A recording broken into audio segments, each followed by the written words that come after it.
Hi friends, welcome back. अभी की video देखना, मैं तो टाइटल सुन के हैरान हूँ। टाइटल है सड़क पर नमाज, मजबूरी या साजिश। नमाज on road Delhi, loud speakers in mask. तो भाई कोई मजबूरी, मेरा पर्सनल ये है, मजबूरी का मतलब नहीं होता। आपको अपने वर्शिपिंग जो करनी है, अगर मॉस्क है तो वहां पे करो। ये धीरे धीरे सड़कों पे आके उसको वहां पे नमाज पढ़ने का कोई मतलब नहीं है, कोई मजबूरी नहीं है। और साजिश, आई डोंट नो, ये तो पता चलेगा क्या एग्जैक्टली हुआ था। देखिए, मैं तो एक ही बात कहूँगा, लॉ एंड ऑर्डर सबसे हाँ, इम्पोर्टेंट है। और जो जगहें बनाई हुई वर्शिप के लिए, वहाँ आराम से वर्शिप करिए। एग्जैक्टली। मगर लॉ एंड ऑर्डर ब्रेक नहीं होना चाहिए, और उसको इन्फोर्स करने के लिए नॉर्मली यूपी ही सबसे आगे आ रहा है। बिल्कुल। योगी जी इसमें एक्टिव हैं कि लॉ एंड ऑर्डर सिचुएशन जो है वो सही रहनी चाहिए। हमने कितनी वीडियोस देखी जिसमें सड़क के बीच में लोगों के घरों के सामने बैठ के वो कर रहे बिल्कुल। होते हैं। जहाँ कितना शॉकिंग है। जहाँ ऑपोजिशन ने कंट्रोल किए हुए स्टेट्स, वहाँ पे वो लोग जो है बिल्कुल भी अपने पॉलिटिक्स के हिसाब से काम करेंगे। तो चलो वीडियो शुरू करते हैं। वीडियो शुरू करने से पहले अगर आप चैनल पर नए हो और आपने अभी तक सब्सक्राइब नहीं किया तो जल्दी से पहले सब्सक्राइब के बटन और बेल आइकन को क्लिक कर लो, ताकि आपको हमारे सारे न्यू वीडियोस के नोटिफिकेशन मिल जाएं जैसे हम अपलोड करें। अगर आपको वीडियो पसंद आता है प्लीज लाइक एंड शेयर। चलिए शुरू करते हैं। मार्च को दिल्ली के इंद्रलोक एरिया में सड़क पर नमाज पढ़ते दिल्ली। लोगों को लात मारते हुए एक पुलिस वाले का वीडियो वायरल हो गया। वीडियो वायरल होने के बाद दिल्ली पुलिस ने घटना की जिम्मेदार सब इंस्पेक्टर को और पुलिस पोस्ट इंचार्ज को फौरन सस्पेंड कर दिया। जब से घटना का वीडियो सामने आया है, पूरे सोशल मीडिया पर इस पर जबरदस्त डिबेट चल रही है। एक तरफ ऐसे लोग हैं जो पुलिस वाले के सस्पेंशन को ठीक बता रहे हैं, वहीं एक सेक्शन ऐसा भी है जो पुलिस वाले को यह कहकर डिफेंड कर रहा है कि पुलिस वाले ने तो पहले अपने लेवल पर इन लोगों को वहां से हटाने की कोशिश की। वही मैं सोच और जैसा रही कि हूँ। आप इन विजुअल्स में देख भी रहे हैं कि ये पुलिस वाला सड़क पर कपड़ा बिछाकर नमाज अदा करने वाले कपड़े नमाजियों को हटाने की कोशिश कर रहे हैं, और जब वो नहीं हटे तो उसने नमाज पढ़ रहे एक आदमी को लात मार दी। इस पूरे इंसिडेंट्स के बाद से बड़ी तीखी बहस छिड़ गई है। एक तरफ लोग कह रहे हैं कि माना कि पुलिस वाले का बीच सड़क पे लग रहे हैं मुझे तो। मगर क्या यूं बीच सड़क पे नमाज पढ़कर देखा, वहां आने वही। जाने वाले लोगों के लिए मुसीबत खड़ी करना जायज है? लोग ये भी सवाल कर रहे हैं कि अगर सड़क पर नमाज पढ़ने वालों से ऐसी बीच सड़क सख्ती से पे पूरा निपटा जा रहा बोर्ड के है, बीच तक है। तो फिर पुलिस ऐसी सख्ती उन लोगों के साथ क्यों नहीं करती जो बीच सड़क पे टेंट लगाकर जगराता करने लगते हैं? कौन करता अगर है? सड़क का इस्तेमाल दोनों के नमाज सेम के लिए रूल। नहीं होना चाहिए तो फिर सावन के महीने में इसी सड़क पर कांवड़ियों के लिए विशेष इंतजाम क्यों किए जाते हैं? तो आज की इस वीडियो में हम इसी सेंसिटिव और जरूरी टॉपिक के एक एक पहलू पर बात करेंगे, और साथ ही आपको यह भी बताएंगे कि सड़क पर नमाज करने को लेकर बाकी दुनिया में क्या नियम कानून है। तो आइए शुरू करते हैं। वीडियो पसंद आए तो इसे जरूर शेयर करिएगा अपने दोस्तों यारों से, और हमारे चैनल को भी जरूर सब्सक्राइब करिएगा। नमस्कार दोस्तों, जय हिंद, मैं हूं रौनक। पिछले कुछ सालों में सड़क पर नमाज पढ़ने को लेकर काफी कंट्रोवर्सीज हुई है। 2018 में हरियाणा के गुरुग्राम में खुले में नमाज पढ़ने को लेकर काफी दिनों तक विवाद चल रहा था। विवाद से पहले टोटल 108 जगहों पर खुले में नमाज पढ़ी जाती थी, अब ये जगह कम होकर 20 रह गई है। यूपी में तो खुले में नमाज पढ़ने को लेकर सबसे ज्यादा सख्ती है। यहाँ कई मौकों पर ऐसा करने वालों के खिलाफ FIR तक दर्ज की गई। 8 मार्च को दिल्ली के इंद्रलोक इलाके में भी ऐसा ही हुआ। कुछ लोग सड़क के किनारे नमाज पढ़ रहे थे, इतने में पुलिस वाले आते हैं, उन लोगों को हटने के लिए कहते हैं, और इस बीच एक पुलिस वाला किसी नमाजी पर लात मार देता है। खुले में नमाज पढ़ना सही है या नहीं है, इस पर तो हम बाद में आएंगे, लेकिन उससे पहले हम ये क्लियर कर दें कि सस्पेंडेड पुलिस वाले ने जिस तरह इस मामले को हैंडल किया वो बिल्कुल भी सही नहीं था। अगर कुछ लोग नमाज पढ़ने के लिए बैठ ही गए और नमाज अदा कर रहे हैं तो पुलिस वालों को उस वक्त रुक जाना चाहिए था। आखिर वो लोग वहां कोई क्राइम तो कर नहीं रहे थे कि उन्हें बीच में ही रोकना जरूरी था।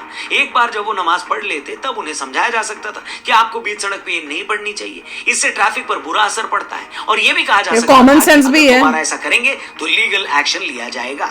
हमें ये समझना लीगल चाहिए एक्शन जो लो स्टेट बस। होती है ना, वो माँ बाप की तरह होती है, और जो नागरिक होते हैं वो बच्चों की तरह होते हैं। अगर बच्चे गलती भी करें तो माँ बाप को ये नहीं भूलना चाहिए कि वो हैं तो उनकी औलाद ही। बीच नमाज में अगर आप किसी को लात मार के उठाएंगे तो इससे यही मैसेज जाएगा कि स्टेट यानी पुलिस अपनी ताकत का मिसयूज कर रही है। इसलिए सस्पेंडेड पुलिस वाले ने जो किया उसे कहीं से भी जस्टिफाई नहीं किया जा सकता।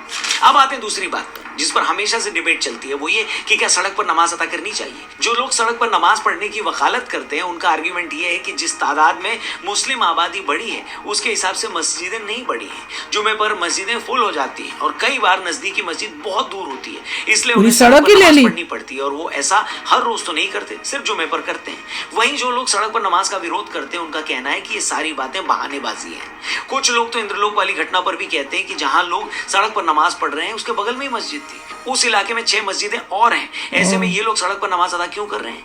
ये लोग आंकड़े गिनाते हुए कहते हैं कि देश में तकरीबन 6 लाख मस्जिदें हैं, मुसलमानों के 3 लाख प्रेयर हॉल्स हैं। और तो और भारत की रेलवे और भारतीय सेना के बाद देश में सबसे ज्यादा जमीन मुस्लिम वक्फ बोर्ड के पास है। अगर इन सब के बावजूद कोई ये कहता है कि मस्जिद में तो जगह ही नहीं है या हमारे अपने पास घर में पढ़ लो, जगह नहीं है, तो वो झूठ बोल रहा है। अपने इन घर लोगों में का पढ़ो, कहना है कि नहीं खुले है में जगह नमाज तो। पढ़ना कुछ और नहीं, सिर्फ एक वर्ग का शक्ति प्रदर्शन है। अब देखिए, ये तो है दोनों साइड के आर्ग्यूमेंट। अब हम आते हैं हमारे पॉइंट ऑफ व्यू पर। तो भाई एक बात तो हम पहले भी बता चुके हैं कि इंद्रलोक में पुलिस ने मामले को जिस तरीके से हैंडल किया वो बिल्कुल सही नहीं है, लेकिन ये बात भी अपनी जगह बिल्कुल। मेरा क्वेश्चन है कि ये बोलने से बोलना कि भैया बिल्कुल जो उन्होंने किया वो गलत है। क्वेश्चन ये है कि उन्होंने क्या उनको पहले आराम से बोला था कि आप यहाँ पे मत करो, आप उठ जाओ, और उन्होंने बार बार बोलने के बावजूद वो लोग वहीं बैठे रहे, हिले नहीं। उसके बाद उनको क्या जोर जबरदस्ती करनी पड़ी? मेरे हिसाब से लात लूत मारने की जगह अब ये अकेले थे कि पूरी एक टीम लेके आए थे? अगर टीम थी तो इनको सबको गिरफ्तार करके ले जाना चाहिए था। सबको गिरफ्तार करो और ले जाओ और वहां पे जेल में उसके बाद कोई एक्शन हो। और एक लॉ होना चाहिए कि प्लेस ऑफ वर्शिप्स के अंदर ही आपको पूजा करनी होगी। अगर आपके वहां पे आपको पता है कि वहां पे जगह नहीं, तो अपने घर जाके वहां पे अपने घर में नमाज पढ़ लो आप। पर सड़कों को ब्लॉक करना ये गलत बात है। फिर ये कह रहे थे कि जैसे हमारे जब कावड़िया यात्रा होती है, सब होती है, तब सड़कों पे वो चलते हैं, वो चल के जा रहे हैं। वो उन्होंने वहां बैठ के उसको ब्लॉक नहीं किया हुआ है। वो ट्रैफिक को जो है इस तरह से ब्लॉक करके नहीं बैठे हुए हैं। वो आपको सड़क, और उनको वो भी चल रहे हैं, वो कहाँ अगर उनको जाना है कहीं पर तो वो चल के कैसे जाएंगे? लोग जब चल के जाते हैं तो, और अगर उनके लिए स्पेशल इंतजाम किए जा रहे हैं तो वो इस तरह के इंतजाम किए जा रहे हैं ताकि उनको रास्ते में खाना या पानी उस तरह की तकलीफें ना हो रही हो। और वो उनके लिए मतलब इस टाइप से क्या होता है कि ट्रैफिक भी ब्लॉक ना हो, ट्रैफिक के लिए भी जगह बनी रहे और ये लोग भी चलते रहे। इस टाइप से नहीं कि आप सब, वो बिल्कुल दो अलग चीजें हैं। हाँ, पॉइंट ए से पॉइंट बी चल के जा रहे हैं। एग्जैक्टली। यहाँ पे तो उन्होंने जहां भी मन करा वहां पे खड़े होके वहां पे नमाज पढ़ने लगे। ये तरीका नहीं है। अगर आपके पास जगह नहीं है, मॉस्क में जगह नहीं है, तो आपको अपने घर जाना चाहिए और अपने घर में वहां पे नमाज पढ़नी चाहिए। ये नहीं कि आप सड़कों को रोक लो, जगहों पे लोगों जहां पे आम इंसान इधर उधर जा रहा है वहां पे आप बैठ के नमाज पढ़ने लग जाओ। जो जा रहा है उसको भी बड़ा अनकंफर्टेबल फील होता है कि भैया यहाँ पे पूजा हो रही है, मैं कहीं डिस्टर्ब तो नहीं कर रहा, कुछ नहीं कर रहा। उनको भी बड़ा अजीब सा फील होता है बाकी लोगों को। चलिए आगे देखते हैं, मगर इसमें कुछ पॉइंट्स हैं, चलो देखते हैं। रीजन हो, आप पब्लिक प्लेस और उसमें भी प्रेयर के लिए सड़क के बीचों बीच नहीं बैठ सकते। और ऐसा नहीं है कि हम कह रहे हैं, खुद सबसे ताकतवर मुस्लिम देश सऊदी अरब में 2017 में 2 लोगों की मौत के बाद सड़क किनारे गाड़ी लगाकर नमाज पढ़ने पर 500 दिरहम का जुर्माना लगा दिया। ऑर्गेनाइजर की एक रिपोर्ट कहती है कि दुनिया के 27 मुस्लिम देशों में यूं सड़क पर नमाज पढ़ने पर रोक है। फ्रांस में भी 2011 में सड़क किनारे नमाज पढ़ने या कोई भी धार्मिक प्रार्थना करने पर रोक लगा दी गई थी। पिछले साल इटली में इस तरह का कानून लाने की पहल की गई थी। अब जितने भी देशों में इस तरह की रोक है, उसका मतलब ये नहीं है कि वो किसी धर्म विशेष के खिलाफ है। अगर सऊदी अरब जैसा सभी करने लग जाएंगे नहीं तो ऐसा कर रहा है तो क्या वो मुस्लिम विरोधी है? ऐसा करने के पीछे हर देश की यही सोच होती है कि अगर लोग सड़क पर प्रार्थना करने लगेंगे तो उससे एक्सीडेंट हो सकते हैं, ट्रैफिक प्रभावित होगा, और एक बार बीच सड़क पे बैठ गए तो फिर लोग कहीं भी ऐसा करने लगेंगे। अब क्वेश्चन ये है कि जब इतने मुस्लिम देश ये बात समझ सकते हैं, यूरोप और अमेरिका में रहने वाले मुस्लिम वहां के लॉ का सम्मान करते हुए ऐसा नहीं करते, तो फिर भारत में ऐसी मनाही को एक मजहब के खिलाफ साजिश के तौर पर क्यों देखा जाता है? तो इससे साफ जाहिर हो रहा है कि ये तो बोलेगा जहर उगलेगा। इस तरह से मुसलमानों के खिलाफ एक नफरत पैदा कर दी गई है, और किस तरीके से जो पुलिस का जो अहदेदार है उसके जहन में कितनी नफरत है मुसलमानों के ताल्लुक से।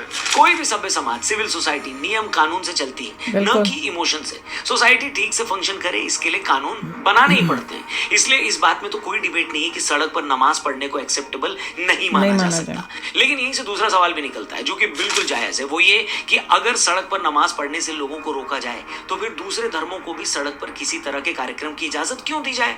आप भले ही किसी भी धर्म के हो, खुद से पूछिए क्या अलग अलग धर्मों के लिए अलग अलग रूल हो सकते हैं क्या? अगर सड़क पर नमाज नहीं पढ़ सकती तो फिर नवरात्रों के वक्त सड़क पर जगराते की इजाजत भी नहीं मिलनी चाहिए। कांवड़ यात्रा के सड़क के बीच में कोई नहीं हो रहा होता, सवाल उठेंगे, या ब्लॉक नहीं कर रहे ट्रैफिक पर उतना ही असर पड़ता है जितना नमाज से पड़ता है। मगर दिक्कत ये है कि हमारी सोसाइटी में धर्म को हमने ऐसा टॉपिक बना दिया है कि धर्म या मजहब के नाम पर होने वाले किसी भी कार्यक्रम पर लोग सवाल उठाने से डरते हैं। अगर सड़क पर नमाज पढ़ी जा रही है तो पुलिस को ही डर होता है कि अगर रोका गया तो लोग नाराज हो जाएंगे। अगर सड़क घेर कर जगराते का पंडाल लगाया गया है तो किसी पुलिस वाले की हिम्मत नहीं है कि वहां जाकर लोगों को हटा। गलत है, अगर तुमने नहीं लिया परमिशन नहीं होना चाहिए। दोनों ही तरफ से ऐसे बहुत से लोग हैं जो ये चाहते हैं कि इनमें से सड़क पर कुछ भी नहीं होना चाहिए। देश सिस्टम से चलना चाहिए, कोई भी चीज सिस्टम से ऊपर नहीं होनी चाहिए। आप कोई भी दलील देकर ये साबित नहीं कर सकते कि मंदिर और मस्जिदों में लाउड स्पीकर क्यों जरूरी है। कितने ही मुस्लिम देशों में मंदिर के बाहर लाउड स्पीकर लगाना अलाउड नहीं है, मगर आप भारत में ऐसा करके देख लीजिए जरा। यूपी में ऐसा हुआ क्योंकि योगी ने पाबंदी मंदिर और मस्जिद दोनों के लिए लगाई, मगर कितने ही स्टेट ऐसे हैं जहां आज भी मंदिरों और मस्जिदों पर धड़ल्ले से लाउड स्पीकर चल रहे हैं। लाउड स्पीकर से सुबह शाम आने वाली इस आवाज से एग्जाम देने वाले बच्चों को तकलीफ होती है और जिन बुजुर्गों की तबीयत खराब होती है वो भी परेशान होते हैं, मगर मजाल है कि कोई इस पर ध्यान दे दे। आखिर में एक छोटा सा एग्जांपल देकर मैं इस वीडियो को एंड करूंगा। दोस्तों, जब आप 17-18 साल की उम्र में बाहर पढ़ने के लिए पहली बार घर से निकलते हैं, फिर दूसरे शहर में जाकर आप किसी के साथ रूम शेयर करते हैं, जिसके साथ रूम शेयर करते हैं उसकी प्राइवेसी का, उसके कंफर्ट का ख्याल रखते हैं। रात के 11 बज गए हैं, अगर आपको नींद नहीं भी आ रही है लेकिन आपका साथी अगर सोना चाहता है तो आप उसके लिए कमरे की लाइट बंद कर देते हैं, क्योंकि आप जानते हैं कि ये सोने का वक्त है।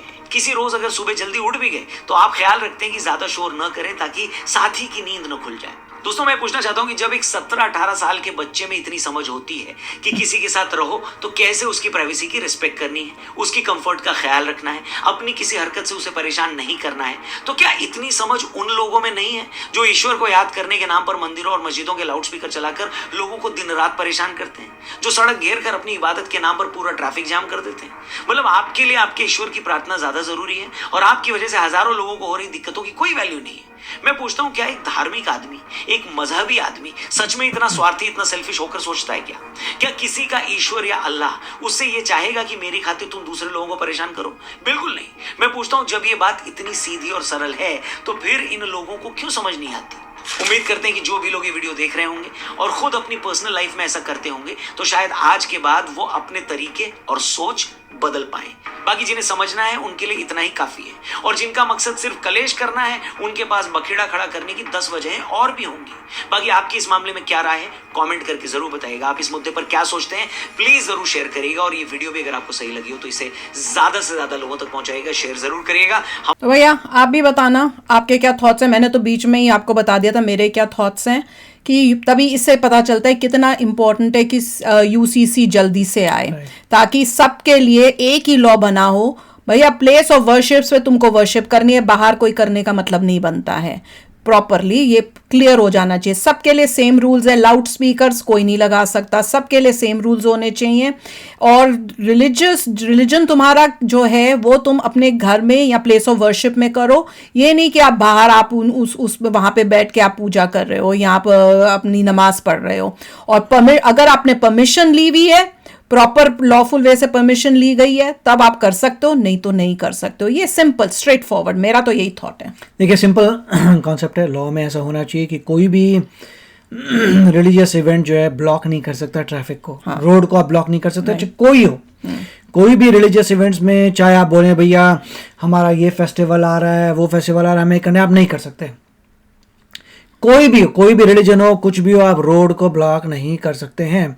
और अगर आप करते हैं तो उसके लिए आपको फाइन होगा, क्योंकि सबसे ज्यादा जो है पैसे की लॉस ही लोगों को समझ आता है। अगर आप किसी को बोल दें भैया 2 दिन जेल में रहोगे, 2 दिन उसको फर्क नहीं पड़ेगा, 2 दिन जेल में, मगर पैसे का लॉस सबसे बड़ा लॉस है। ठीक है, वही करो। तो ये होना चाहिए फाइन लगाओ कि आपका हैवी फाइन होगा, आपको वो पैसा चुकाना पड़ेगा। नहीं चुकाएंगे तो आपको गवर्नमेंट में जॉब नहीं मिलेगी, आपको कोई एम्प्लॉय नहीं कर पाएगा।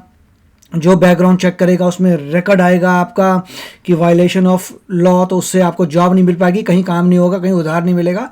ये सब चीज़ होना चाहिए, पैसे से टाई करना चाहिए कि जो बंदे ने लॉ ब्रेक किया फाइन। देखो एक उसमें वीडियो थी, पूरी सड़क पे एक लाइन बना के पूरी सड़क ही ब्लॉक कर दी है।